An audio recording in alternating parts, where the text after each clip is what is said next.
6월 23일 정치부에 시작합니다. 부산 감천항에 정박 중인 러시아 국적 선박에서 코로나 확진자 16명이 무더기로 나왔습니다. 접촉자만 176명에 달해서 확진자는 더 늘어날 가능성이 있다고 합니다. 그리고 조금 전 들어온 속보를 보니까요. 그 옆 선박에서도 확진자가 나왔다고 합니다. 이미 입항 전부터 고열 환자가 3명 있었지만 제대로 신고가 이루어지지 않았다는 게 방역당국의 설명이고요. 바다가 뚫린 만큼 인천, 광양 등 전국 항만에도 이상이 걸렸습니다. 때마침 해외 유입 확진자 수도 크게 늘고 있는데 자세한 코로나 얘기는 고반장 발제 때 해보겠습니다. 최 반장, 뛰어와요. 얼마 안 되는 거인데. 네. 지쳤어요? 자, 우리 정부 당국이 이제 단속 방침을 밝혔지만요. 탈북민 단체가 대북 전단을 살포했다면서요? 네, 북한 자유북한운동연합이라는 단체잖아요. 어젯밤에 기습적으로 살포를 했습니다. 사실 경찰이 이제 살포할 거를 좀 예상을 해서 좀 대기를 하고 있었거든요. 글쎄 말이에요. 그런데 이 박상학 대표에 따르면 경찰의 감시를 피해서 아주 어두운 곳에 가서서 이렇게 몰래 기습적으로 살포를 했다고 합니다. 네. 이들이 살포한 풍선 일부가요. 오늘 오전 강원도 홍천에서 발견이 되기도 했다고 합니다. 그럼 일부는 북쪽으로 갔을 수도 있겠네요. 그럴 가능성이 있긴 한데 뭐 일단은 북한 측에서 어떤 반응을 내놓느냐에 따라서 그게 실제로 갔으면 뭐 북한 측이 바로 반응을 할 텐데 아직까지는 거기에 대한 반응은 없네요. 그렇군요. 좋습니다. 뭐 신반장이 이제 발췌할 거니까요. 좀 들어보도록 하고요. 자, 그나저나 통합당 주호영 원내대표가 이번 주에는 올라올 분위기죠? 네, 일단 뭐 오늘은 아니지만 이번 주 내에는 국회로 가야 되지 않겠냐라면서 조만간 언제 복귀하겠다라는 뭐 일정을 밝히겠다라고 아직은 했는데요. 사찰에 있는 거죠? 맞습니다. 강원도에 있는 걸로 전해지고 있는데 다만 뭐 복귀한다고는 하더라도 뭐 원구성 협상에는 참여하지 않겠다라는 뭐 기존의 입장은 확고한 걸로 보입니다. 그래요? 그러니까 민주당이 18개 상임위를 다 가져가는 그런 일이 현실화될 수도 있겠네요. 뭐 현재로서는 그럴 가능성이 커 보입니다. 좋습니다. 우리 내려가서 본격적으로 얘기해보죠. 갑시다.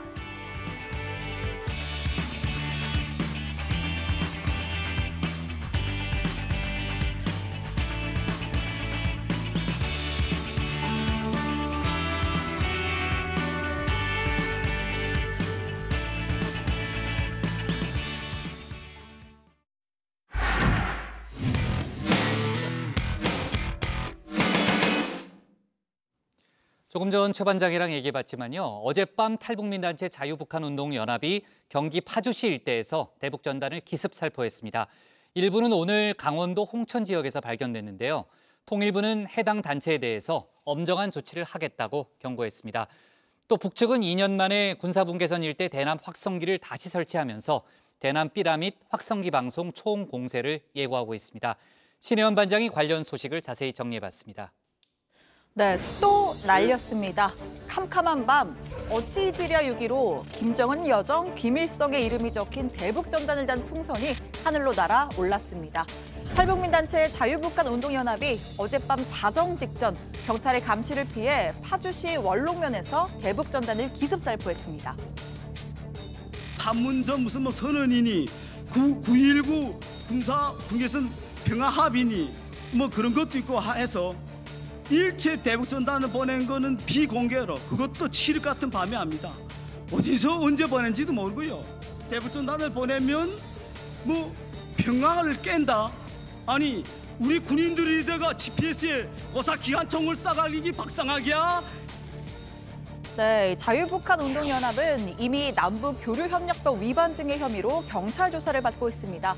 그런데도 6.25 참상의 진실 전단 50만 장과 또 진짜 용된 나라 대한민국이라는 소책자 500권, 1달러짜리 지폐 2,000장과 SD카드 1,000개를 20개의 대형 풍선에 담아 살포했다고 합니다. 이 풍선의 일부가 우리 측 야산에서 발견됐습니다. 파주에서 동남쪽으로 70여 킬로미터 떨어진 강원도 홍천에서 약 3m 크기의 비닐풍선이 발견됐습니다. 이렇게 강가에 나뭇가지에 걸려 있는 걸 마을 주민이 발견해서 경찰에 신고를 했다고 합니다. 자, 오늘 낮에 제 휴대폰으로 온 문자인데요. 아마 수도권 일대 지역 주민들에겐 다 가지 않았나 싶습니다. 이 대북전단 살포는 도민의 생명과 안전을 위협하는 위법 행위입니다. 이 삐라 습득 신고는 경기도 콜센터. 네, 2020년에 삐라 습득 신고라 정말 별일이 다 있다 싶습니다. 자, 북한도 대남전단 살포를 예고했습니다. 노동신문은 남북관계 파괴자들의 뻔뻔스러운 추태라는 제목의 정세론 해설에서 가는 방망이 오는 홍두깨다. 인간 쓰레기를 방치해준 자들에게 그 대가를 톡톡히 치르게 하겠다. 네, 라면서 전면적인 대남비라 살포 투쟁을 선언했습니다. 특히 판문점 선언 합의를 촉구한 우리 정부에 대해 도적이 매를 드는 철면피한 망동이 아닐 수 없다라고 맹비난했습니다. 남북관계가 최악으로 치달은 원인은 합의를 먼저 파기한 남측에 있다고 거듭 주장했습니다. 자, 어제 오후에는요, 북한이 비무장지대 곳곳에서 이렇게 대남 확성기를 설치하는 모습이 포착됐습니다. 남북이 모든 적대 행위를 중지키로 했던 군사분계선 일대인데요. 4.27 판문점 선언 약 2년 만에 남북 간의 합의가 깨졌다는 것을 보여주려는 뜻으로 풀이됩니다. 북한은 지난 주말 통일전선부 대변인의 담화에서 남북의 합의는 휴지장이 돼버렸다라고 주장했습니다. 이제 우리가 사는 땅, 하늘, 바다 어디에서도 서로에 대한 일체의 적대 행위를 하지 않을 것입니다. 한반도를 가로지르고 있는 비무장지대는 실질적인 평화지대가 될 것입니다. 이제는 휴지장이 되어버린 합의에 대하여 남조선 당국은 더 이상 논하지 말아야 한다. 역지사지의 입장에서 똑같이 한번 제대로 당해봐야 우리가 느끼는 혐오감을 조금이나마 이해하고 그것이 얼마나 기분 더러운 것인지 똑똑히 알게 될 것이다. 네, 군사분계선 일대 확성기는 남북 심리전의 상징이자 여러 군사도발의 원인이 됐습니다. 특히 북한이 더 민감해하는데요. 2015년 8월 북한의 목함지뢰 도발에 우리 정부는 대북 확성기 방송 재개로 응수했고 이에 북한은 고사포까지 쏘며 격렬하게 반발한 바 있습니다. 자, 왜냐? 북한의 대남 방송은 일단 출력도 작고 우리 군에게 별 영향이 없습니다. 그런데 우리 군의 대북 방송은 한 사단에 들릴 정도로 소리가 큰 데다 외부 정보에 목말라 있는 북한군에게 국내외 뉴스는 물론 날씨, 심지어는 K-팝도 알려줍니다. 심리적 동요가 클 수밖에 없고요. 북한 병사들이 귀순을 결심하는 데 결정적인 영향을 미친다고 합니다. 소녀시대 G가 락 버전이 있고요. 인디밴드에서 부른 버전이 있습니다. 뭐가 좋냐고 이렇게 물어보니까 역시 오리지널 걸그룹이 부르는 게 좋다 그러더라고요. 네, 확성기는 확실히 북한에 더 불리한 카드입니다. 그런데도 먼저 재설치에 나선 건 우리 군이 맞대응하지 못할 거란 계산이 섰기 때문이라는 분석도 나오는데요. 현 정부가 아무래도 상황을 안정적으로 관리하는 쪽에 무게를 실을 것이고 결과적으로 북한으로서는 반격을 우려하지 않고도 대남 압박을 할 수 있는 셈입니다. 어떤 상황이 우리한테 위해를 가하더라도 우리는 완벽하게 대응할 그런 지금 준비 태세를 갖추고 있다 이렇게 말씀드리겠습니다. 그 다양한 상황 중에 두세 개만 한번 얘기해 보세요. 그 보안 유지상 제가 구체적인 내용은 말씀드리지 않겠습니다. 장관님 여기서 그 답변 그냥 그렇게 버무리면 되는 거예요? 그냥 보안이다 뭐 이러면서 제가 그 버무리는 것이 아니고 비라를 살포하는 그 수단이나 행위나 다양한 그 방안에 따라서 우리의 대응 그 수단이나 방법도 달라지기 때문에 자, 우리 군도요. 대응 차원에서의 확성기 복구를 검토하고 있지만 그 시점과 방식 등을 놓고 고심하는 분위기입니다. 북한이 실제로 방송을 재개하는지 여부를 지켜보며 조치를 취하겠다는 뜻으로 풀이됩니다. 북한은 연락사무소 폭파 후 청와대가 몰상식, 사리분별 못하는 언행 등의 강도 높은 문구로 비판한 데 대해서 아직까지 공식 성명이나 담화는 내지 않고 있습니다. 역으로 생각해보면 북한도 우리 정부의 대응을 주시하고 대응 강도를 봐가면서 다음 행보를 결정한다는 의미입니다. 대화 의지는 밝히되 북한의 무모한 도발에는 강경 대응하겠다는 의지를 보일 때 보다 주도적인 상황 관리가 가능하지 않을까 싶습니다. 자, 오늘 청와대 발제 여기서 정리합니다. 북한 2년 만에 대남 확성기 설치, 판문점 선언 위반입니다. 자, 북한이 어제 저희가 이제 속보로 전했던 내용이죠. 남북 합의로 철거했던 대남 확성기를 복구하는 장면이 이제 포착이 되고 있습니다. 확성기 자체가 지금 이제 그 영상에 잡히는 그런 일도 있었고요. 지금 우리 군이 맞대응 카드를 검토 중인데, 그러니까 대남 확성기가 등장한 게 2년 만인 거죠, 고 반장? 네, 이 북한은 서부 전선과 중부 전선 등 이 비무장지대 북측 지역에서 대남 확성기 시설을 재설치했습니다. 2018년 4.27 판문점 선언 합의 이후 남북이 동시에 철거한 지 말씀하신 대로 2년 만입니다. 자, 우리 군은 앞서 북한의 개성 남북 연락사무소 폭파 이후 상응 대응 원칙을 밝힌 바 있는데요. 북한이 확성기를 통한 실제 대남 방송까지는 아직까지 재개하지 않은 만큼 추이를 지켜보면서 조치를 취할 것으로 보입니다.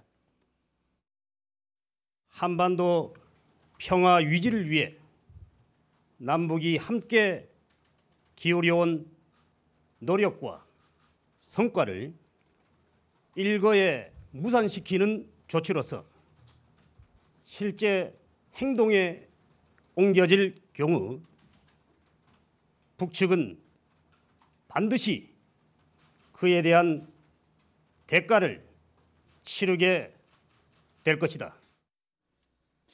어제 저희가 이제 확성기를 이제 북한이 설치하려 한다는 속보를 전하면서 간단하게는 짚어봤는데요. 북한이 이 시점에 왜 대북 확성기, 그러니까 확성기 카드를 꺼내 들었는지 저희가 이제 좀 분석을 좀 해봐야 되는데 일단 확성기 자체는 북한이 더 민감해하는 그런 이슈였잖아요. 네, 그렇습니다. 남북은 관계 변화에 따라서 대북 대남 방송의 중단과 재개를 반복해 왔는데요. 북한은 2000년 초반 진행된 각종 남북 회담에서 방송 중단을 집요하게 요구를 했고요. 2015년 방송 재개 때는 고사포를 쏘면서 격렬하게 반발을 했습니다. 북한은 전력난도 전력난이지만 스피커가 워낙 낡아서 성능이 좋지 않고요. 확성기를 틀어도 그 내용이 잘 들리지가 않습니다. 반면에 우리 스피커는 출력을 최대로 높였을 때 가청거리가 20km가 넘습니다. 그러니까 지금 조반장이 얘기했던 대로 대남 확성기 자체는 잘 안 들린다는 거 아닙니까? 예, 그렇습니다. 근데 우리는 20km라고 그랬죠? 예. 그러니까 상당히 멀리까지 들리고 지금 또 실제적으로 신반장, 그 북한군의 심리적 동요를 뭐 줬다. 네. 이런 얘기들이 많았잖아요, 그동안. 그렇습니다. 귀순 병사가 이 대남 방송을 듣고 네. 대북 방송을 듣고 넘어왔다 이런 이야기를 실제로 글쎄요. 하기도 예. 했었고요. 이 북한은 정보가 좀 통제된 사회입니다. 대북 확성기 방송에서는 국내외 뉴스뿐 아니라 북한 주민들도 모르는 북한 뉴스를 전해주기도 한다고 합니다. 또 내일은 비가 오니까 뭐 부대에서 빨래를 하지 말라라는 날씨 정보까지 또 준 적도 있다고 하는데요. 또 방송이 중단되기 전까지는 우리 군 심리전단이 하루에 2시간에서 6시간씩 국내 가요를 틀어주기도 했었다고 합니다. 네, 아까 뭐 발제 때 보니까 소녀시대 G를 2가지 버전으로 했다고 네. 그랬죠? 네, 뭐 그걸 걸그룹 버전이 더 좋았다. 네, 네, 뭐 영향력이 그런 상당히 컸다. 얘기도 있었습니다. 이런 네. 상황이다 보니까 좀 만약에 다시 우리도 대응을 해서 대북 방송을 재개한다면 네. 북측에는 실익이 없는 것이죠. 글쎄요. 네. 근데 왜 북한이 그 대남 확성기 카드를 꺼내드는지 모르겠는데 그럼 우리가 맞대응하지 않을 걸로 혹시 본 걸까요? 그렇게 뭐 보고 있는 거 아니냐. 일단 네. 추론은 그렇게 해볼 수가 있습니다. 우리 정부의 대응이 어떻게 될지는 좀 더 지켜봐야 하죠. 일단 네. 뭐 근데 맞대응을 맞대응을 할 경우에는 또 북측에서 남북 합의를 우리도 같이 깼다 이렇게 주장을 할 수가 있고 뭐 이에 따라 도발 명분을 쌓을 수도 있고 또 군사적 긴장을 높이면서 내부 결속을 강화하는 효과도 얻을 수 있을 것으로 보입니다. 네, 그러니까 크게 보면은 이제 삐라 대남 전단과 확성기가 한 틀에 있는 거죠. 그러니까 판문점 선언에 담긴 문구를 보면은 군사 분계선 일대에서 확성기 방송과 전단 살포를 포함한 모든 적대 행위들을 중지한다 이렇게 되어 있지 않습니까? 그러니까 두 개가 이제 한 묶음으로 되어 있는 그런 상황인데 그러니까 탈북민 단체가 먼저 대북 전단 삐라를 날렸으니까 북한 입장에서는 우리도 삐라를 날리고 또 대북 전단 대남 확성기까지 튼다 이렇게 주장할 명분이 있다는 거잖아요. 지금 북한 쪽 주장으로는. 네, 그렇긴 한데 뭐 진짜 방송까지 좀 재개를 할지에 대해서는 조금 더 지켜봐야 할 걸로 보입니다. 말씀하신 것처럼 양측 다 재개를 했을 때 훨씬 더 북측이 뭐 잃는 부분이 더 많기 때문에 그러한 부분을 좀 뭐 계산을 하지 않을 수가 없을 걸로 보이고요. 자, 그리고 뭐 삐라라고 하죠. 이 북측에서 보면 뭐 대남 전단을 살포하는 건 뭐 북측이 곧 실제로 행동에 옮길 가능성이 커 보이긴 합니다. 뭐 전해드렸지만 엊그제 이 문재인 대통령의 얼굴이 담긴 전단을 뭐 대규모로 인쇄를 해서 담배꽁초와 함께 봉투에 담는 과정을 뭐 조선중앙TV로 보도를 하기도 했었는데요. 이미 1,200만 장을 인쇄를 했고 뭐 풍선 3,000개를 이용해서 뭐 살포하겠다라고 밝혔습니다. 남조선 당국자들에게 무차별적으로 들씌울 대적 삐라들을 찍어내고 있습니다. 남조선 것들에게 배신의 대가가 얼마나 참혹한가를 골수에 박아주려는 대적 의지의 분출 마냥 산같이 쌓이고 있습니다. 네, 지금 뭐 K-팝이 세계를 제패하다시피 하는 그런 상황인데 아무튼 모르겠습니다. 북한이 뭐 어떤 계산으로 나왔는지는 모르겠지만은 근데 또 군은 정치랑 달라가지고요. 북한이 아마 대응을 하게 되면 맞대응하지 않을 수는 없을 겁니다. 그러니까 상황을 저희가 지켜봐야 될 것 같고 지금 북한이 기상청까지 동원해서 살포 날짜를 보고 있다. 뭐 이런 얘기도 있더라고요. 네, 사실 이게 북한의 기상청이죠. 그러니까 이제 그렇죠. 대남 살포 네. 말하는 건데 이게 날씨를 무시할 수가 없잖아요. 뭐 동력을 이용하지 않는 이상 바람의 방향에 따라서 이제 풍선이 어디까지 가느냐, 뭐 잘 가느냐를 뭐 알 수 있기 때문인데 우리 기상청에 해당하는 북한의 기상수문국이라는 뭐 기관이 있습니다. 이 기상수문국이 대남 전단 살포에 적합한 장소와 시간을 정하는 걸 돕기 위해 최근 접경지대 지형을 확인하고 풍향을 실시간 감시 중이다. 삐라 소나기를 뿌릴 것이다라고 밝혔습니다. 또 북한 주민들이 이 기상수문국에 전화를 걸어서 전단 살포와 관련한 질문을 하고 있다 뭐 이런 주장도 했었는데요. 남북 공동연락사무소 자리에서 이 전단을 살포하면 청와대까지 날아갈 수 있는가? 혹은 접경지대 어느 장소가 가장 적중한 곳인가라는 뭐 이런 질문을 하고 있다고 합니다. 잠깐만, 고 반장, 내일부터 장마니에요?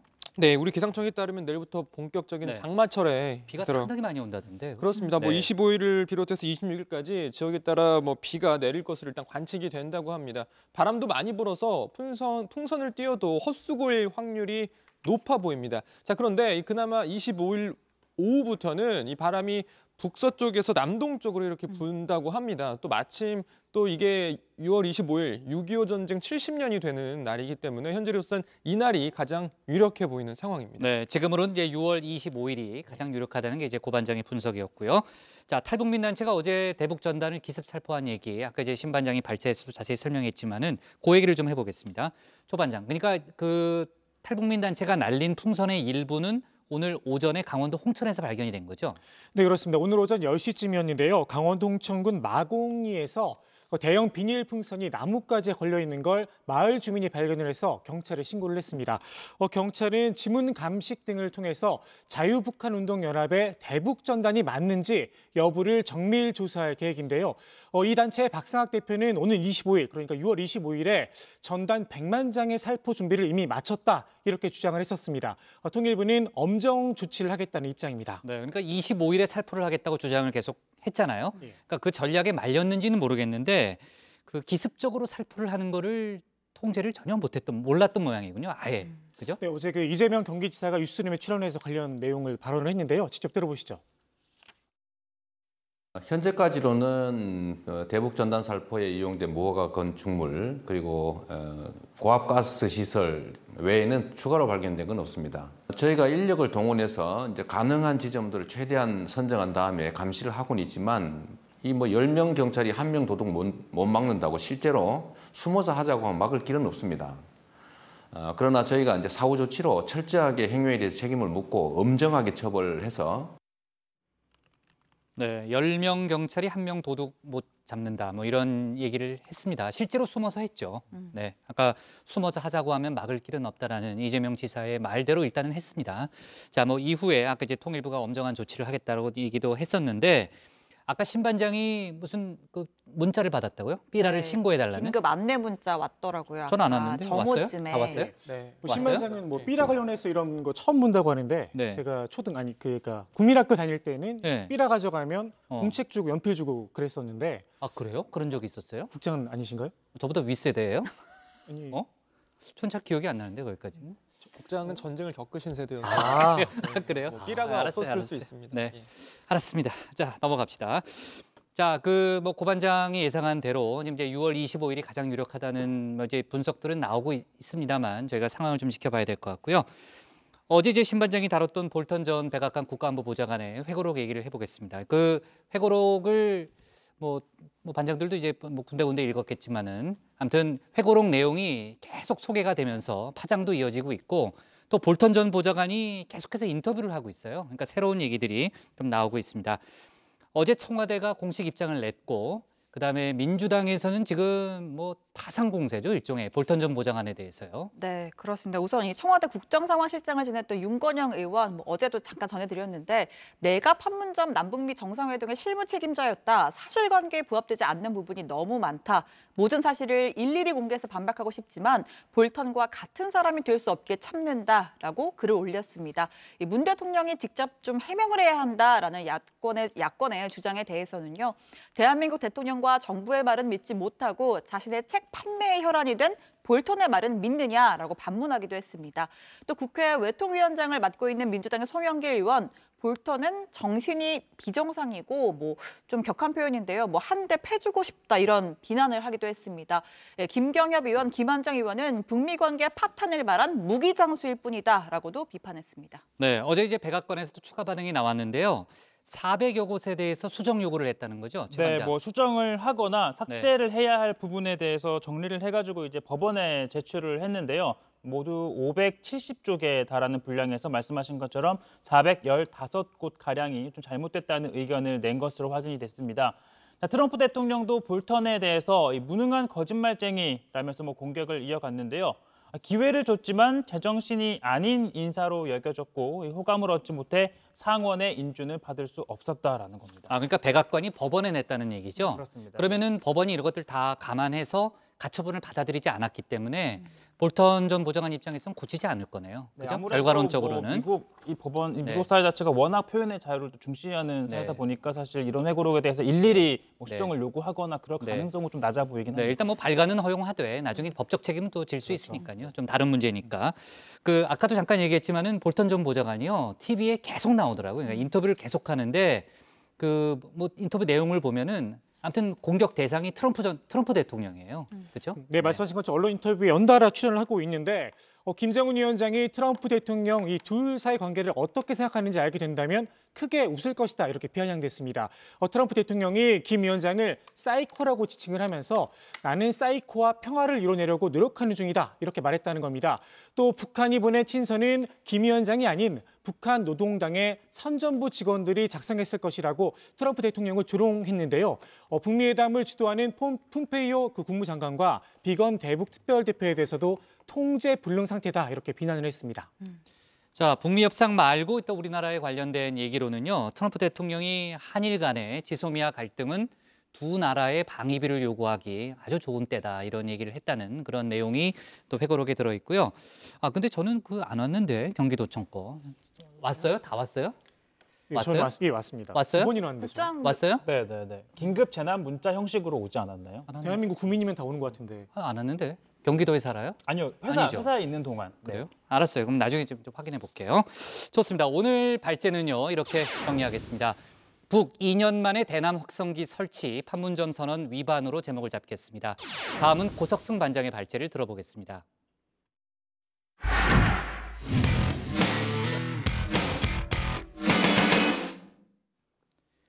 국내 코로나19 확진 환자가 46명 추가됐습니다. 서울 6명, 경기 4명 등 수도권 지역 감염이 여전한 상황에서 또 다른 문제가 생겼죠.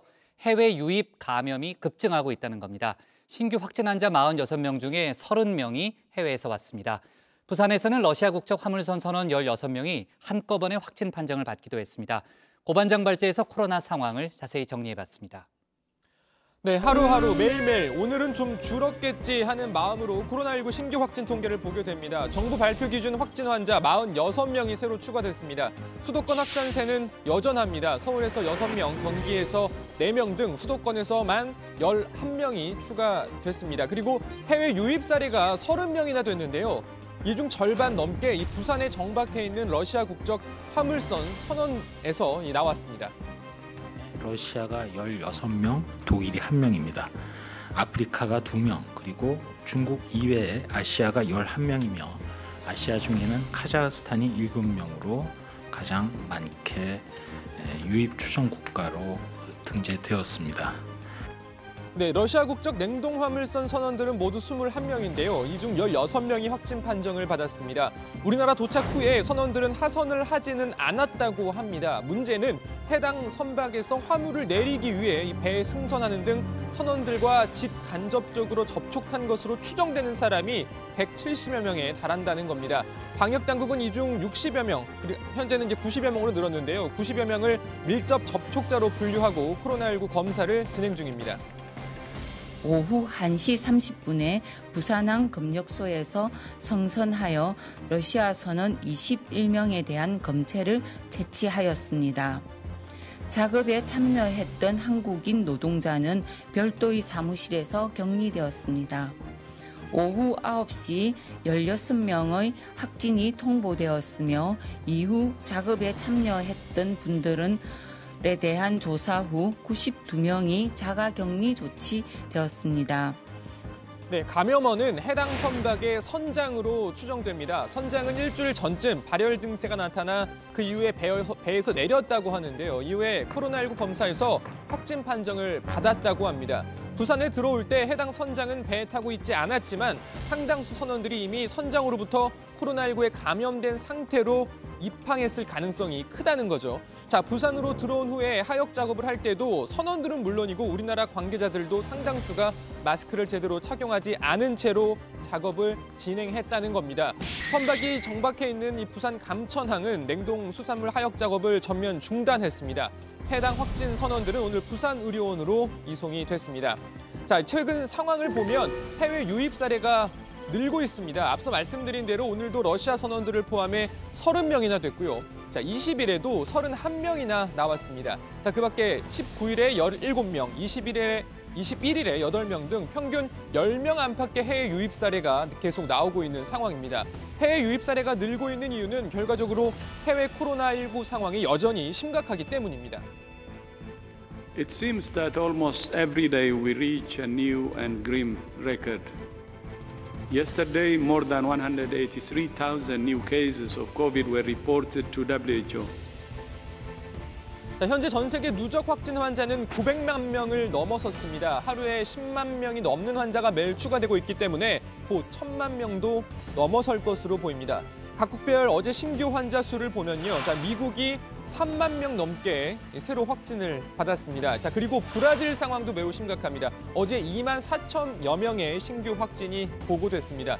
자, 지금 나오는 영상 많은 구덩이가 지금 보이는데요.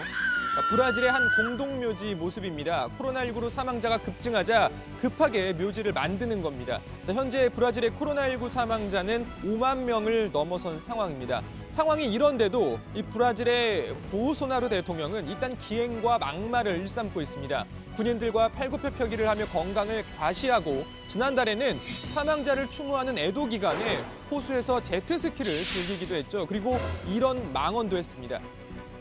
Eu convidei o garoto da CGU, tô cometendo crime, vou fazer churrasco no sábado aqui em casa e convidei aí o Wagner, o ministro da CGU.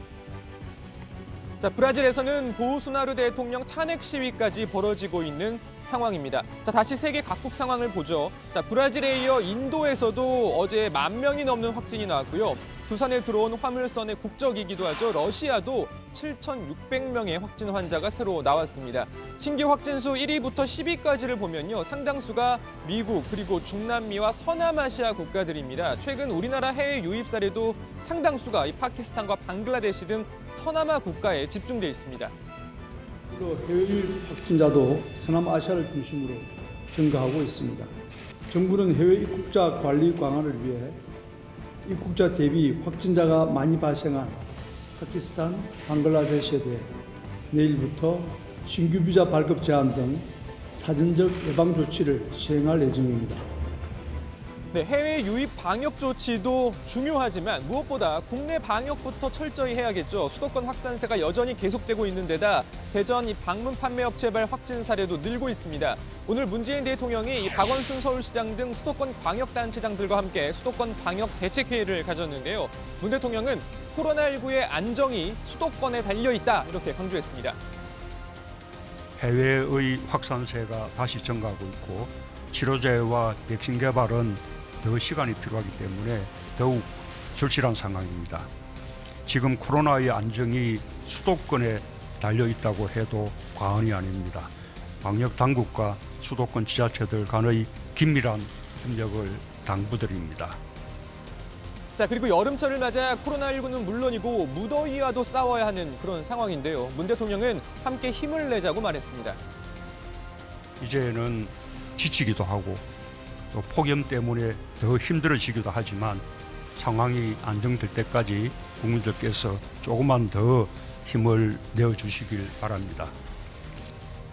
네, 문 대통령의 말대로 벌써 6개월째 코로나19가 이어지면서 많은 분들이 지치고 힘든 상황이죠. 거기에 무더위까지 겹치면서 마스크 쓰는 것도 참 힘듭니다. 그런데 이럴 때일수록 방역 수칙을 서로를 위해 지켜야 하겠죠. 자, 피서지에서도 방역 수칙을 지켜야 하지만 그렇지 못한 곳이 수두룩합니다. 자, 부산 광안리의 밀락수변공원의 예가 그렇습니다. 사실 매년 여름 쓰레기로 몸살을 앓는 곳이기도 합니다.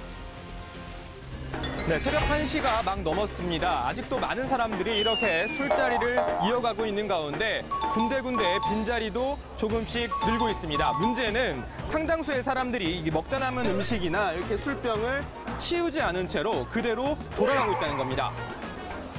자, 그런데 다시 찾은 밀락수변공원은 쓰레기뿐만 아니라 코로나19 사태가 무색할 정도로 방역에 무감각한 모습이었습니다.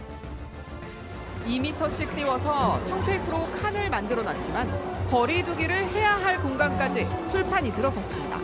스피커에선 흥겨운 음악이 흘러나오고 코로나가 무섭지 않은 걸까?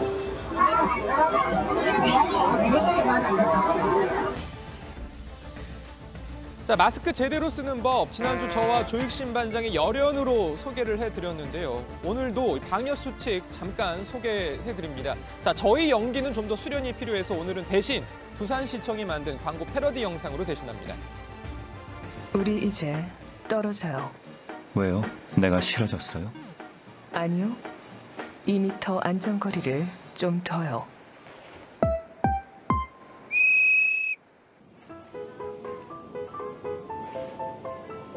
누구예요? 아는 사람이에요? 아니요. 마스크 좀 써요.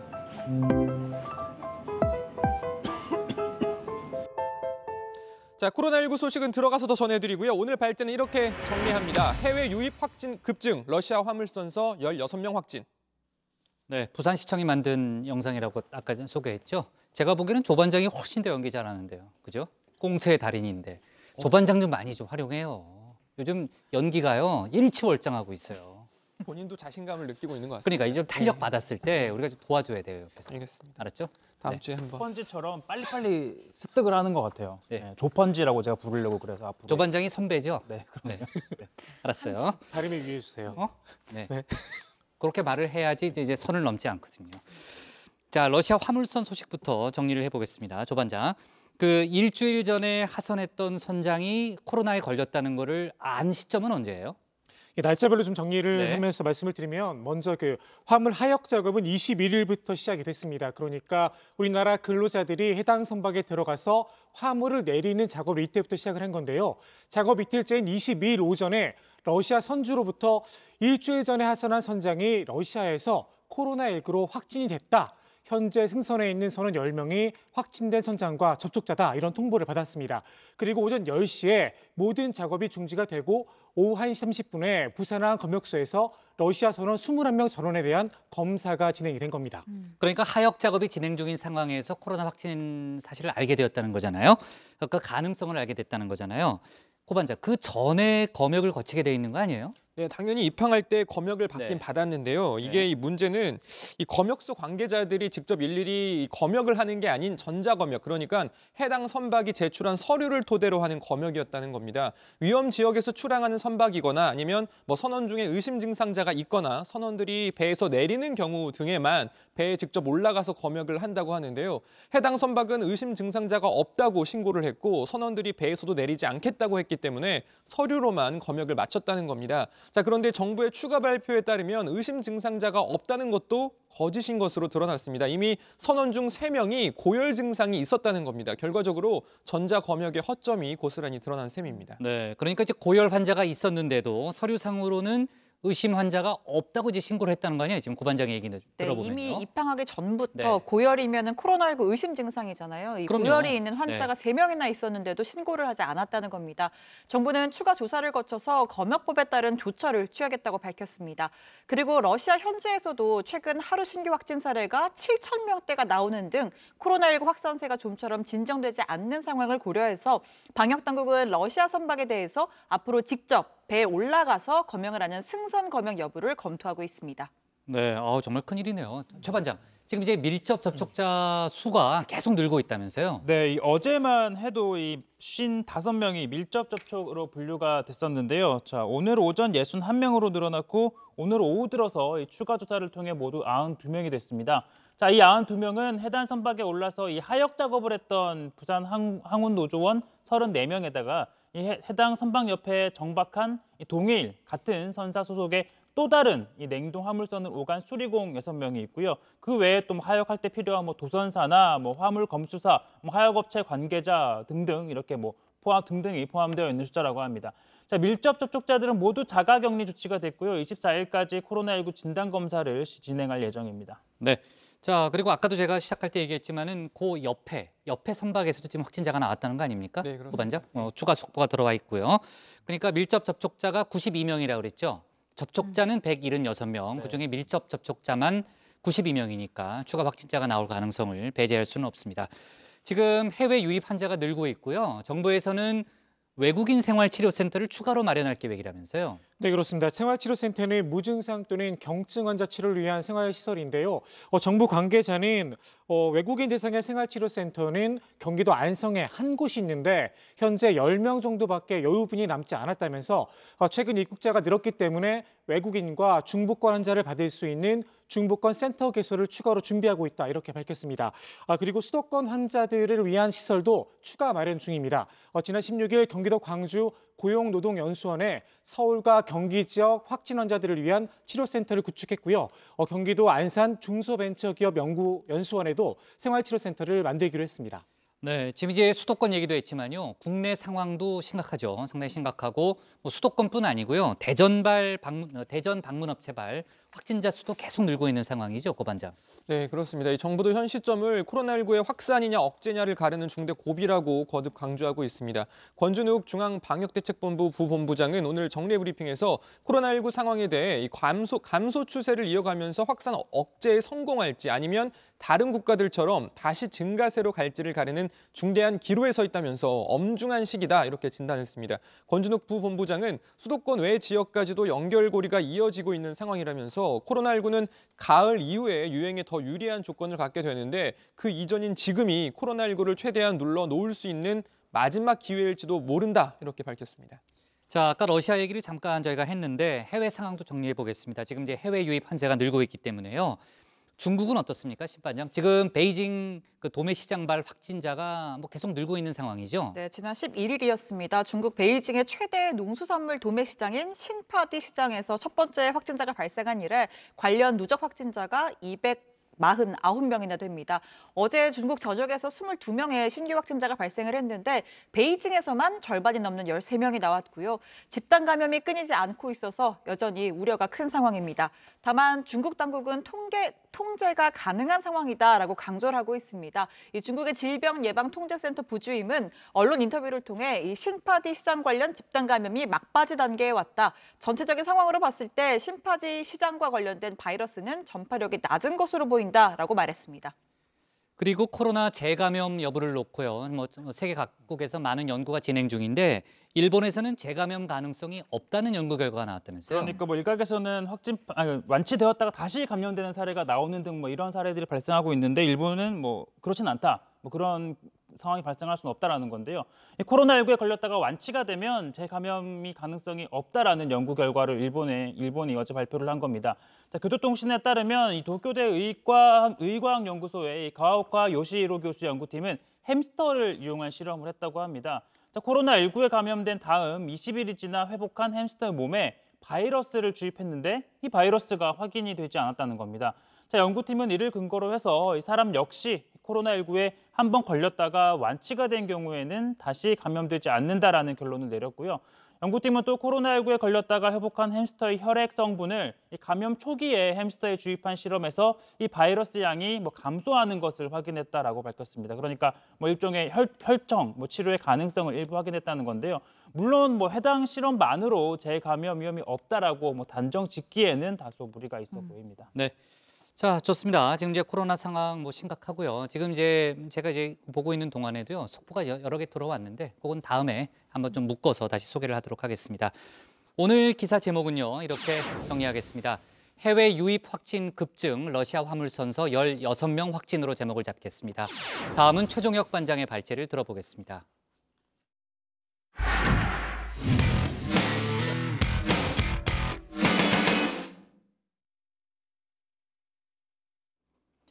민주당이 사실상 이번 주 내에 21대 국회 전반기 원구성을 마치겠다는 뜻을 밝혔습니다.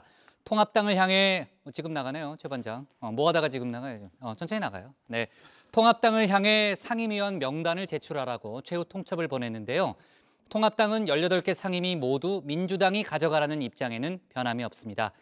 민주당이 사실상 데드라인을 이번 주로 정하면서 주호영 통합당 원내대표도 이번 주 내에는 국회에 복귀할 걸로 보입니다. 최 반장 발제에서 국회 원구성 상황 자세히 짚어보겠습니다. 네, 본격적인 발제를 하기에 조금 앞서서요. 한 1000년쯤 지나면일까요? 아마도 그때가 되면 이런 전설이 하나 내려오지 않을까 싶은데 이름하여 망부 아니고요. 망주 김태년 전입니다.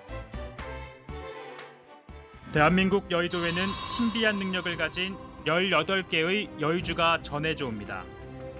이를 차지하기 위해 4년마다 여러 부족들이 경쟁을 펼쳐왔습니다.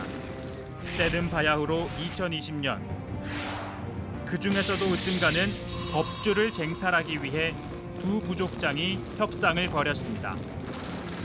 그러나 누구 하나 양보하지 않으면서 결국 전투 병력이 더 많은 태년족장의 부족이 법주를 차지합니다.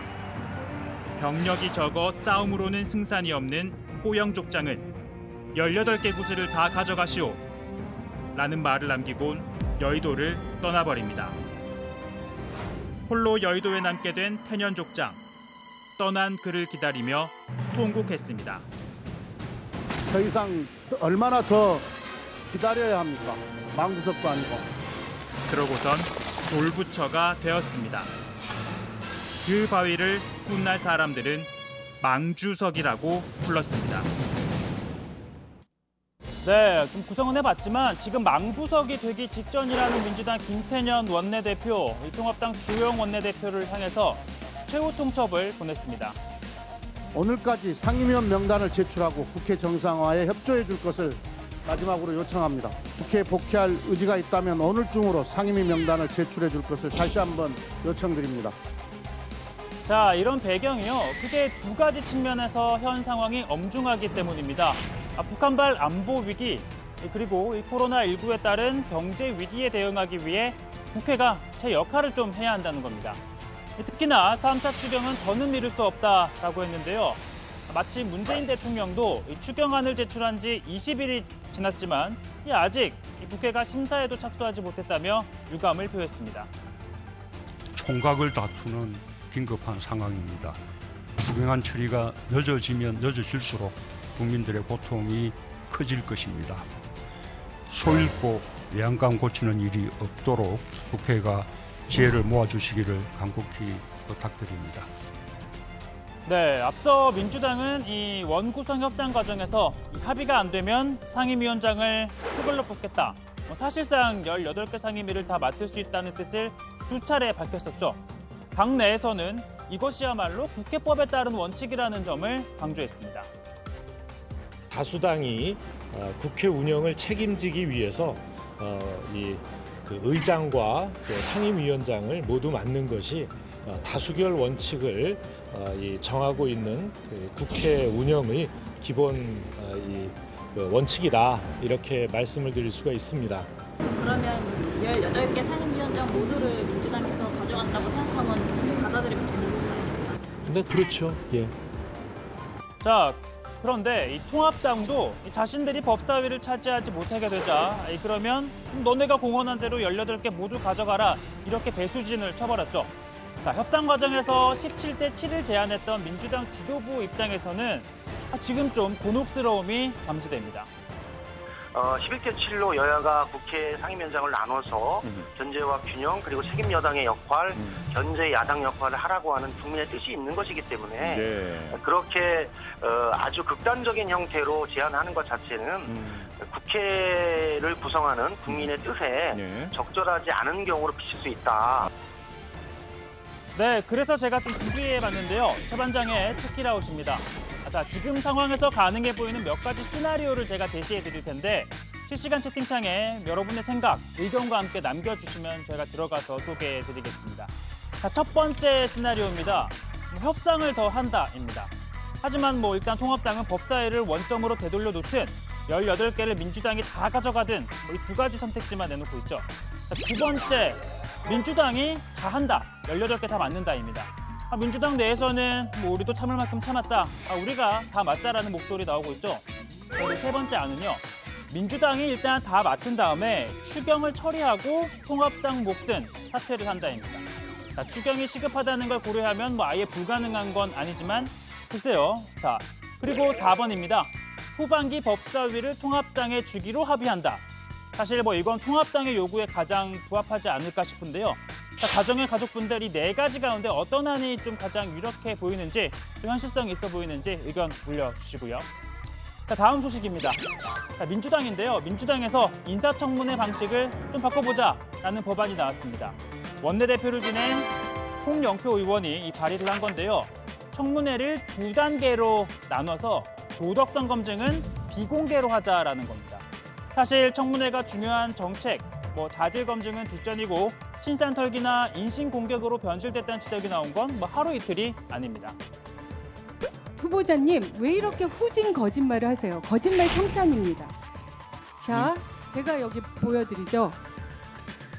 저기 혹시 사모님이 이 씨가 아닌 건 아니죠? 그건 제 자식의 이름입니다. 여성으로 마음 작석하면 아직 평생이라는 용어를 쓰기에는 적합하지 않다. 지금 아직 결혼 안 하셨죠? 출산율이 결국은 우리나라는 말은 못습니다. 우리 후보자 참 정말 훌륭한 분은 그거다 갖췄으면 정말 오늘 정말 100점짜리 후보자다 생각합니다. 네, 뭐 전국에서 행중계되는 이 청문회에서 지나친 사적인 질문 좀 삼가야겠죠. 자, 그뿐만이 아닙니다. 후보자를 앞에다 세워두고 청문위원들끼리 뭐 싸우기도 일쑤였습니다. 의사일정 제1항 국무위원 후보 인사청문회를 상정합니다. 헌법 규정을 어기는 위원 이게 앉으셔가지고 앉으세요. 드릴 테니까 이게 알았습니다. 자, 다만 과거 여당이었던 새누리당이 마찬가지의 법안을 발의하고 비공개 청문회를 하겠다 뭐 이런 식으로 추진을 하니까 당시 민주당은 공개 검증을 피하겠다는 것이냐, 이 고위공직자의 도덕성을 검증하는 건 국민의 기본적인 알 권리라고 비판을 했었죠. 자, 그때와 지금 달라진 건 무엇일까요? 자, 오늘 발제 이렇게 정리합니다. 김태년, 우리가 망부석이냐, 통합당의 최후 통첩입니다. 네. 이은지 의원 상당히 오랜만에 보네요. 전 의원이죠. 민주당이 통합당을 향해서요. 오늘 내로 상임위원 명단을 제출하라. 그러니까 사실상의 최후 통첩을 날렸다고 볼 수 있고요. 이번 주에는 그 원구성 협상은 다 마무리 짓겠다는 게 민주당의 확고한 입장이라면서요. 네, 그렇습니다. 아시다시피 이 상임위원장을 선출하려면 일단 상임위원들이 구성이 먼저 돼야 되는데, 자, 그렇다 보니 지난번 법사위를 포함한 6개 상임위의 경우에도 국회의장이 임의로 배정을 했었는데, 자, 민주당 김태년 원내대표는 통합당을 향해 양보할 만큼 양보했고 기다릴 만큼 기다렸다라고 하면서 오늘 내에 상임위원 명단을 제출하라고 촉구한 겁니다. 특히나 이 코로나19 경제 위기에 대응하기 위한 3차 추경안 처리가 시급하다고 밝혔습니다. 파산한 뒤에 지원해봤자 사후 약방문일 뿐입니다. 3차 추경안이 지체될수록 국민의 고통만 더 커집니다. 3차 추경의 심사 지연을 마냥 기다리고만 있을 수 없습니다. 국민의 고통을 외면하는 정치는 존재할 이유가 없습니다. 3차 추경안의 6월 국회 통과는 우리 국민의 지상명령입니다. 네, 김태년 원내대표 박병석 국회의장도 직접 찾아갔습니다. 아시다시피 박 의장이 당초 15일로 예고했던 남은 상임위원장 선출을 위한 본회의 연기하고 지금 합의를 촉구하고 있는 상황인데요. 김 원내대표는 이번 추경이 매우 시급하다는 걸 의장께 이야기했고 6월 임시국회 내에 추경 처리를 위해 필요한 절차를 좀 밟아달라 이렇게 요청을 드렸다고 전했습니다. 박병석 의장도 3차 추경의 긴박성을 잘 알고 있다면서 여야가 진정성을 갖고 협상에 최선을 다해달라고 김 원내대표에게 당부했다고 합니다. 네, 오늘이 화요일이죠. 네. 그러면은 수, 목, 금 얼마 안 남았네요. 네, 그 다음 본회의 일정 같은 건 나온 게 있어요, 신반장? 지금 오늘 그 박병석 의장과 김태년 원내대표 대화에서 날짜가 나오지는 않았다고 합니다. 네, 한민수 국회 공보수석 이야기도 들어보시죠. 긴박성에 잘 알고 있고 여야가 빨리 협상을 진정성 갖고 해달라, 더 최선을 다해달라 이런 말씀하셨고 두 분 간에 뭐 언제까지 해달라 아니면 언제까지 해야 된다 이런 얘기는 없었습니다. 의장님은 적극적으로 야당과 대화해야 된다 이런 말씀하셨습니다. 정 의장님이 지금 단계에서 어떤 식의 뭐 어떤 결단을 하거나 결심을 하신 거나 그런 건 없습니다. 김태년 원내대표 얘기는 들어봤지만요. 민주당은 지금 사실상 데드라인을 정한 상태죠, 조 반장. 네, 그렇습니다. 민주당이 정한 마무리 시한, 원구성 마무리 시한이 26일입니다. 오늘 아침 민주당 원내대책회의에서 김현직 원내수석이 이번 주 목요일이나 금요일 원구성을 마무리할 테니 모든 의원들은 국회에서 1시간 내 거리에 대기해 주기 바란다 이렇게 요청을 하기도 했습니다. 네, 26일 금요일을 이제 데드라인으로 잡고 있는 거군요. 조 반장, 통합당 주호영 원내대표는 이번 주 안에는 복귀할 걸로 보이죠? 네, 그렇습니다. 주 원내대표는 오늘은 아니지만 복귀 시점을 곧 결정해서 발표할 것이라고 밝혔습니다. 김종인 비대위원장이 직접 주 원내대표를 찾아가서 복귀를 요청한 만큼 국회를 비워두고 잠행을 계속 이어가기는 부담스러울 것으로 보입니다. 박지원 전 의원도 오늘 복귀 안 하면 절로만 다니느냐 이런 여풍이 일 것이라고 꼬집기도 했는데요. 민주당이 26일을 협상 시한으로 정한 만큼 그 전에 복귀할 가능성이 커 보입니다. 사실 뭐 통합당도 좀 고심이긴 할 겁니다. 뭐 민주당 하고 싶은 대로 다 해보라. 뭐 18개 상임위를 모두 가져가라고 공언만 해놨을 뿐 어떻게 대응할 것인지에 대해서는 좀 대응 방안이 명확하지 않은데요. 이 주호영 원내대표는 전략적 모호성도 우리의 전략이다라고 좀 일축을 했습니다. 자, 주호영 원내대표가 복귀를 하면 일단 당 의원들의 국회 의정 활동은 해야 되니까 상임위 배분은 하고 상임위원장은 맡지 않는 대신 간사들을 중심으로 이 의정 활동을 하겠다라는 전략을 좀 보일 걸로 보입니다. 자, 김종인 위원장도 상임위원장 18개를 빼앗아 가면 우리도 들어가서 국회 의정 활동을 통해 싸워야 한다라는 입장을 펼쳤고요. 민심을 얻기 위해서는 당이 먼저 변해야 한다. 민심을 기다리면 안 된다라는 입장을 밝혔습니다. 네, 지금 막 속보가 하나 들어왔네요. 잠깐만요. 김태년 원내대표가요. 사찰에 집거 중인 주호영 원내대표를 오늘 직접 찾아간 것으로 확인이 됐다. 이게 지금 이제 어디 보도예요? 노컷뉴스 보도인데 지금 현재 강원도 한 사찰에 지금 머물고 있는 주호영 원내대표를 찾아갔다는 속보가 지금 막 떴고요. 조금 더 이제 확인이 되면 저희가 다시 한번 좀 더 자세히 얘기를 하는 걸로 하고 지금 이제 민주당 입장에서는 26일 이번 주 금요일을 데드라인으로 정했기 때문에 그 전에 이제 김태년 원내대표가 주호영 원내대표를 정말 마지막으로라도 한번 만나는 그런 절차를 좀 잡은 걸로 일단 보입니다. 아까 망주석이라고 그랬죠?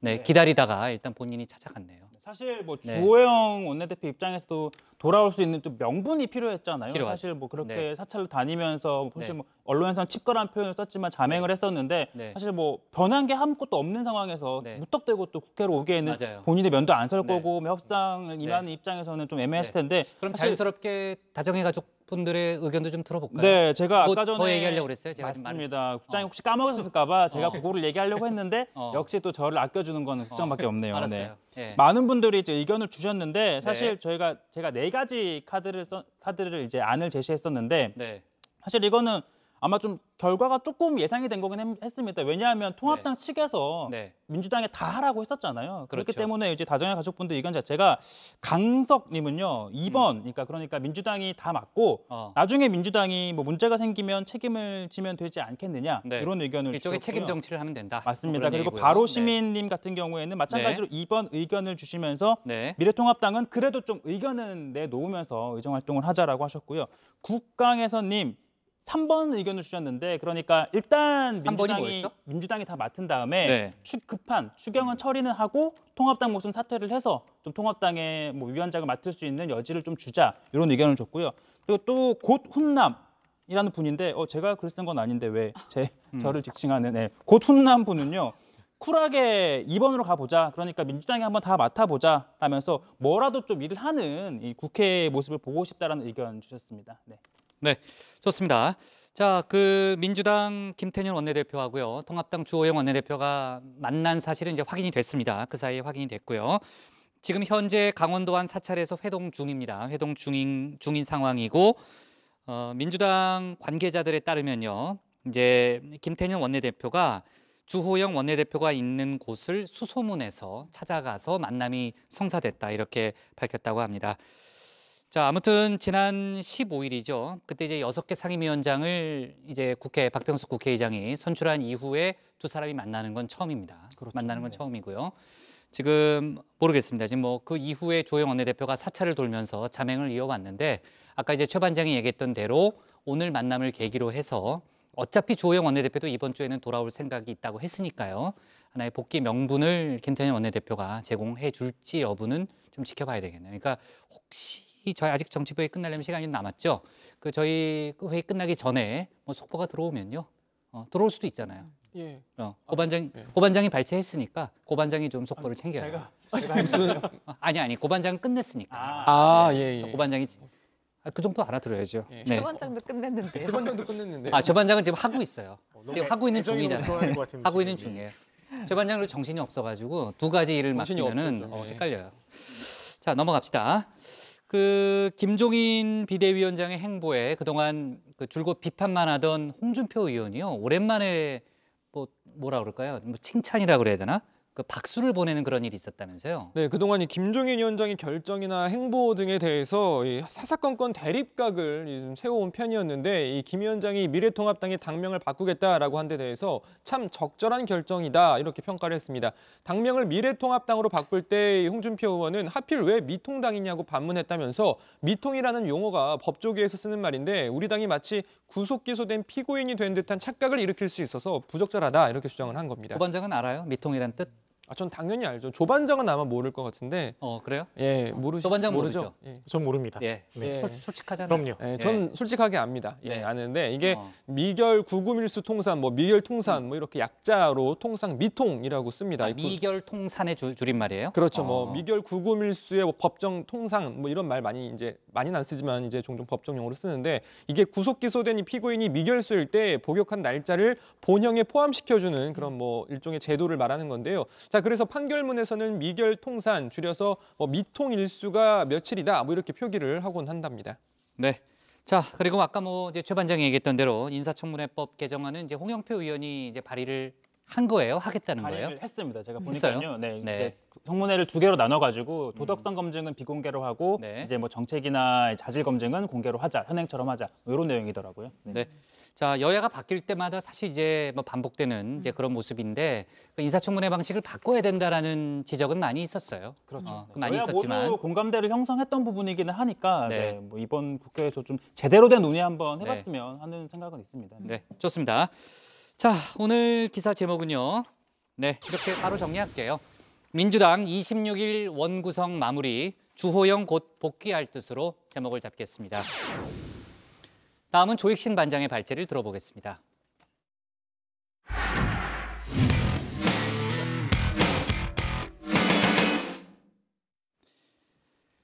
오늘은 이제 반장들이 다 뛰어나가네. 자, 미래통합당 김종인 대표가 최근 의원들과 차기 대선 주자 이야기를 하다가요.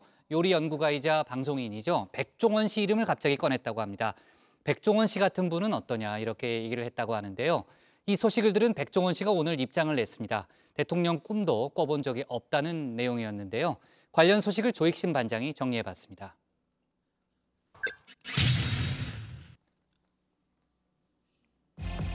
미래통합당 김종인 비대위원장이 아직 최없음을 대체할 카드를 찾지 못했나 봅니다.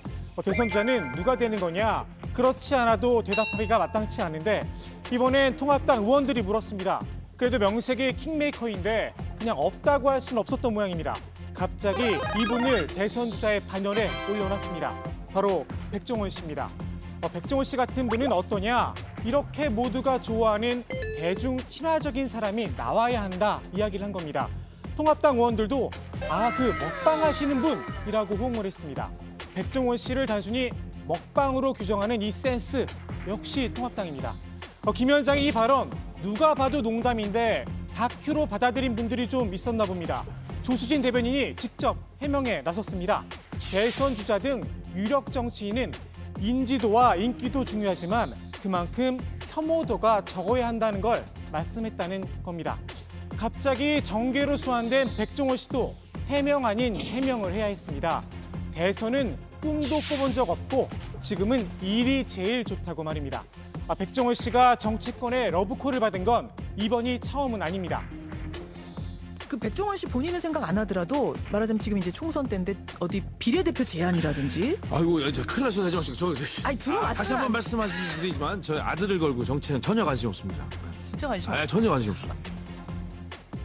정치권이 백종원 씨를 탐내는 이유 한번 살펴볼까요? 최근 한 달간 감성어 추입니다. 긍정이 65%, 부정이 11%에 불과합니다. 키워드를 좀 볼까요? 도움, 해결하다, 진심. 어찌 보면 정치인에게 꼭 필요한 항목입니다. 그럼 통합당은 어떨까요? 부정이 56%, 긍정 20%입니다. 키워드는 더 적나라합니다. 이상하다, 한심한, 부정선거. 단어 그대로입니다. 지난 총선을 앞두고 실시한 여론조사입니다. 절대로 찍고 싶지 않은 정당 미래통합당 45%, 압도적인 1위였습니다. 한마디로 비호감이라는 겁니다. 혹여 백종원 씨가 대선 주자로 나선다고 해도 통합당 이미지를 바꿀 수 있을까 싶습니다. 기본 재료가 좋아야지 맞는 강장에도 한계가 있는 겁니다. 통합당도 총선 이후 이미지 개선을 위해 노력을 하고 있긴 합니다. 야권의 유력 대선 주자에게도 이런 쓴소리를 했습니다. 미래통합당이 참패한 원인 중에 하나가 미래지향적이지도 않았지만 비호감도가 높았다는 것이거든요. 그런 측면에서 정치인들이 그 부분에 대해서 깊이 있게 성찰해봐야 된다고 생각합니다. 특히 홍준표 의원의 경우는 본인이 하고 싶은 말들에 대해서 과감하고 추진력 있어 보일진 모르지만 국민들이 갖고 있는 비호감도가 굉장히 또 있거든요. 여기에 21대 총선을 거치며 자연스럽게 정화가 된 점도 있습니다. 대신 개그 캐릭터는 좀 약해졌지만 말입니다. 이 사람이 나왔구나 할 정도의 인지도에 70년대생으로 경제를 알고 백종원 씨 같은 호감형 대선 주자 과연 통합당에서 나올 수 있을까요? 다음 대선 2년이 채 남지 않았습니다.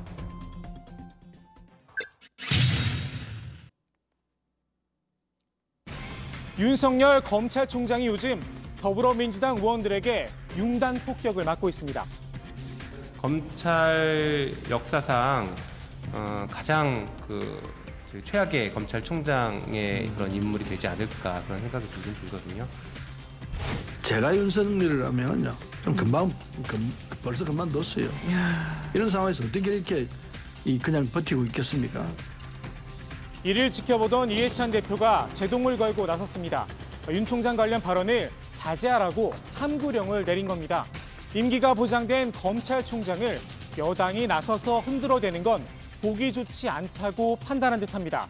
자칫 역풍이 불 수 있는 데다 야당의 공격의 빌미를 줄 수도 있습니다. 대통령께서 지금 윤석열 총장에 대한 재심을 분명하게 밝히시든지 그렇지 않으면 윤석열 총장에 대한 어떠한 조치를 취하시든지 둘 중에 하나를 해야만이 일반 국민들이 납득을 하지 않을까 이렇게 생각합니다. 어떻게 정치권에서 가장 피상적으로 너 나 같으면 사퇴를 해야 되겠다는 이런 말들을 공경원이 내뱉고 있고. 이해찬 대표의 지시를 놓고 또 이분이 나섰습니다. 당 서열 1위의 말을 듣고 전체주의 정당입니까? 라고 말입니다. 그런데 이건 기우였습니다. 오늘도 어김없이 입을 열었습니다. 지금 윤석열 총장으로 볼 때 저는 검언 유착 사건 이것이 정말 윤석열 총장에게는 큰 아킬레스건이 될 수 있다고 보입니다. 이해찬 대표에게 네임덕이 온 건지 아니면 윤 총장이 그만큼 여당 의원들에게 미운 털이 박힌 건지는 잘 모르겠습니다. 다만 윤 총장이 오얏나무 아래서 각근을 고쳐맨 건 분명해 보입니다. 윤 총장의 최측근 검사장이 얽혀있는 검언 유착 사건, 윤 총장이 독자적으로 수사 자문단 소집을 결정한 것으로 알려졌습니다. 수사 자문단 단원은 총장이 직접 위촉을 하고 심의 과정도 모두 비공개입니다. 시작 전부터 밀실 운영이라는 우려의 목소리가 나오는 이유입니다. 검찰 개혁을 주장하며 한창 날이 선 여당 의원들, 이걸 그냥 지켜볼 리 없습니다. 추미애 법무부 장관에게도 가차 없었습니다. 수사가 개혁의 대상이 경우 있잖아요, 누구든지. 그런데 개혁의 대상이면 결국 그 대상인 사람들을 절대적으로 믿어서 안 된다는 거는 무슨 말씀인지는 알겠는데요. 그렇게 단정을 짓지 마시기 바랍니다. 굉장히 모욕적입니다. 앞으로 1년 정도 남은 윤 총장의 임기 순탄하지는 못할 듯합니다.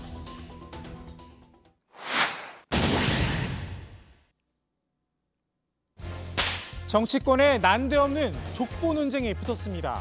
조선시대 경상우도 학풍을 세운 남명 조식 선생을 두고 섭니다. 시작은 이랬습니다. 황일석 열린민주당 최고위원이 조식 선생의 업적을 소개한 뒤에 이런 이야기를 덧붙였습니다. 조식 선생이 웅동에 살았고 웅동은 창녕족시 집성촌이었으며 조국 전 장관의 운동학원과 연결을 시킨 겁니다. 그러면서 이렇게 마무리합니다. 다들 무릎을 치겠지만 남면 선생은 조국 교수의 선조다라고 말입니다. 이 글을 읽고 무릎을 탁 친 분이 있긴 했습니다. 바로 조식 선생의 직계 후손분입니다. 조국 전 장관은 조식 선생과 관련이 없다면서 조 전 장관을 남면 선생과 연결시키려는 건 억지라는 겁니다. 이에 대해 황 최고위원은 조국 전 장관도 창녕조 씨의 자손으로서 남면 선생의 뜻을 기리고 있을 것이라고 본다고 설명을 했습니다. 달을 볼 생각은 않고 손가락만 쳐다본 언론을 비판했습니다. 황 최고위원의 말도 일면 이해가 갑니다만 아마 지난 3월에 있었던 일이 영향을 준 듯합니다. 당시 황 최고위원이 조 전 장관을 정암 조광조 선생에 비유했다가 한양조 씨 대종회에 항의를 받았습니다. 얼마 전 안봉영 의정부 시장이 대법원 선거를 앞둔 이재명 경기지사를 이순신 장군에 빗대 논란이 됐었는데요. 황 최고위원과 안 전 시장의 마음은 알겠습니다. 과연 그런데 이런 발언이 조 전 장관이나 이재명 지사에게 도움이 될지는 모르겠습니다. 오늘 국회 발제 이렇게 정리합니다. 미래통합당 대선 후보 백종원, 꿈도 꿔본 적 없슈. 네, 지금 김태년 원내대표하고요. 민주당 원내대표하고 주호영 통합당 원내대표는 식사 중이라고 하네요. 네, 식사 중이고요. 지금 어디 있다 그랬죠? 속초에 있는 사찰에 맞나요? 강원도에 있다 그랬죠? 예, 강원도로 어제 이동을 했었죠. 네, 예. 그 사찰에 가서 사찰에서 얘기를 하고 아마 지금 식사를 하러 이동한 모양입니다. 아무튼 뭐 이제 두 사람이 이제 식사를 하면서 여러 가지 얘기를 할 테니까요. 이제 원내 복귀, 원 복귀를 향한 여러 가지 명분이 나올 수도 있겠네요. 이 소식은 저희가 내일 이제 추가로 다뤄보도록 하겠습니다.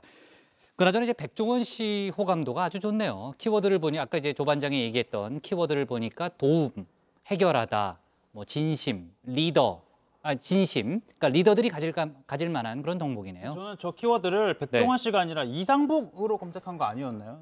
저는 딱 그 키워드를 보는 순간 이상복을 검색한 줄 알았거든요. 조금 진정성을 담아서 얘기해요. 그래서 제가 네, 영혼 없이 얘기해요. 중간 네. 존엄인 국장의 네. 키워드도 한번 검색해봤는데요. 아, 그렇게 할 수 있어요? 이상복, 네, 할 수 이렇게 있어요? 할 수 있습니다. 물론 좀 유료 사이트이긴 한데요. 아, 네. 그래요? 이상복 이렇게 넣어서 해봤더니 준비했습니다. 긍정평가가 51%였고요. 부정평가 또 좀 예상보다 높게 나온 것 같은데 예상보다 높은데요? 네, 13%나? 13%나 나왔더라고요. 네. 네. 중간존엄다운 네. 긍정률이라고 생각이 들고 키워드도 봤어요? 네, 키워드 역시 결과 보여주시면요. 뭐 맛있는 저기 왜 있죠? 맛있는 있었고요. 멋있는 아니에요? 맛있는으로 돼 있어요? 네, 저도 못한 줄 알았는데 맛있다가 있었고요. 사랑하다, 뭐 좋다. 저의 마음입니다. 네. 맛있다 뭐지? 진짜 이게 멋있다가 아니고 맛있단가 뭐 이상한데 제가 볼 때는 뭐 조반장은 모를 수 있지만 저 경주에 있는 맛있는 빵집이 하나 있지 않습니까? 있죠. 예, 그거라고? 그 빵집과 연관된 키워드 아닐까요? 근데 사랑하다는 저잖아요. 사랑하다는 저하고 어울리는 키워드인데. 전 경주빵도 사랑하니까 저 같은 경우는 아닌 것 같아요. 이상한데 멋있는 아닌가? 이따 좀 봅시다. 자, 법사위 얘기를 해볼게요. 오늘 법사위에서 대법원 업무 보고가 있었습니다. 이 자리에서 한명숙 전 총리 사건 관련한 얘기가 많이 나왔죠. 조 반장. 네, 민주당은요, 이 한 전 총리 뇌물 사건과 관련해서 법원을 직접적으로 비판을 했습니다.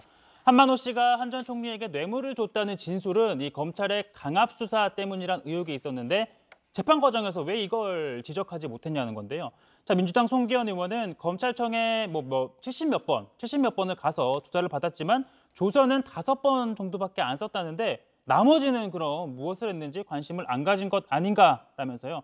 대법원 판결을 보면 그런 부분에 대한 제대로 된 질책이 없어서 안타까웠다라고 지적했습니다. 소병철 의원 역시 이 멀쩡한 사람을 마찬가지로 73회나 불러서 하루 종일 1평 안 되는 3제곱미터밖에 안 되는 방에 넣어놓고 조사를 했다며 보통 사람 같으면 정신력을 유지할 수 있겠느냐라고 반문을 했고요. 자, 그런 것을 변호인이 말해야 판사들이 느낄 수 있느냐라고 재판부를 질타하기도 했습니다. 윤석열 검찰총장을 법사위에 출석시켜야 한다는 그런 얘기도 나왔다고 그러는데 검찰총장은 국정감사 때나 출석하는 거 아니에요? 네, 열린민주당 김진애 의원이 네. 한 말인데요. 윤석열 총장은 법사위에 안 나오느냐 이렇게 문제 제기를 한 건데요. 직접 들어보시죠. 제가 잘 몰라서 저는 지난 1차 업무 보고에서 법무부 하면서 대검이 그날 안 나왔길래 저는 또 한 번 잡히는 줄 알고 있었습니다. 당연하게. 왜냐하면 국민들이 다 같이 검찰청 이거 긍정무죄들에서 당연히 나오는 거 아니야?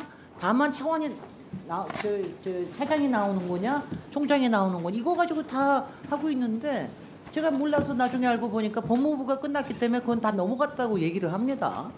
아니 이래도 되는 겁니까? 가능한지 불가능한지에 대해서는 좀 더 알아봐야 되겠습니다. 왜냐하면 지금까지 관리에 따라서 운영을 했는데요.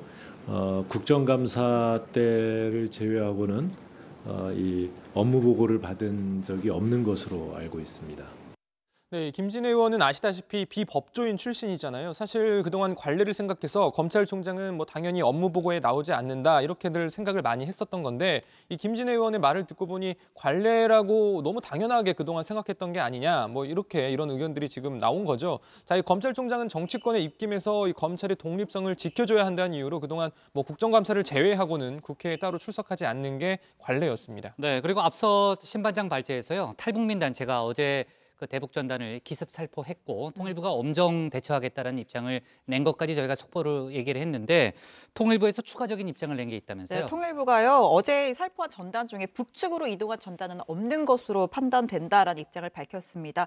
그 박사학 대표가 전단 50만 장, 풍선 20개를 살포했다고 했는데 맞아요. 실제로는 그 수소 연료를 구하지 못해서 1개 정도의 풍선만 지금 뭐 살포를 한 것으로 추측이 그게 이제 된다. 홍천에 떨어진 게 그거군요. 네, 라고 했고요. 그리고 이게 홍천에 떨어진 것도 이 파주에서 지금 풍속이 1km 정도밖에 안 됐다고 해요. 그래서 실제로는 또 다른 장소에서 했을 수가 있고 그래서 통일부는 지금 이 박 대표가 이 계속적인 이 살포를 시도하고 허위 사실을 유포해서 남북 간의 긴장을 고조시키고 있다면서 사무실과 주거지에 대해서 강력하게 단속하겠다고 밝혔습니다. 네, 뭐 아까 이재명 지사도 법적 대응하겠다라는 그런 입장도 내놓기도 했죠.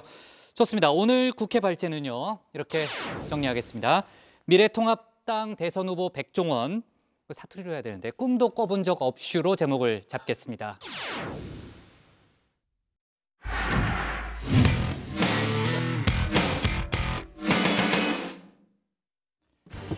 네, 오늘 저희가 고른 한 컷은 갓갓 공범 안승진 얼굴 공개입니다. 검찰이 어제 텔레그램 박사방 운영자 조주빈과 일당들을 범죄 집단이라고 결론 내리고 범죄단체 조직죄를 적용해 기소했죠. 오늘은 N번방 운영자 갓갓 문영욱과 함께 피해자를 협박한 25살 안승진입니다. 안승진의 얼굴이 공개됐습니다. 역시 우리 주변에서 흔히 마주칠 법한 평범한 모습이었는데요. 범행 동기를 물었더니 음란물 중독과 성적 호기심이었다고 답했습니다. 오늘 안승진을 포함해서 N번방 피의자 중 5명의 얼굴이 오늘까지 공개됐습니다. 오늘은 박사 조주빈이 검거된 지 100일째 되는 날이기도 하죠. 하루빨리 N번방의 실체가 좀 더 낱낱이 드러나고 20대 국회에서 막판 통과된 N번방 방지법도 제 역할을 할 수 있길 기대합니다. 오늘 정치부에는 여기까지고요. 저희는 내일 오후 5시에 다시 찾아뵙겠습니다.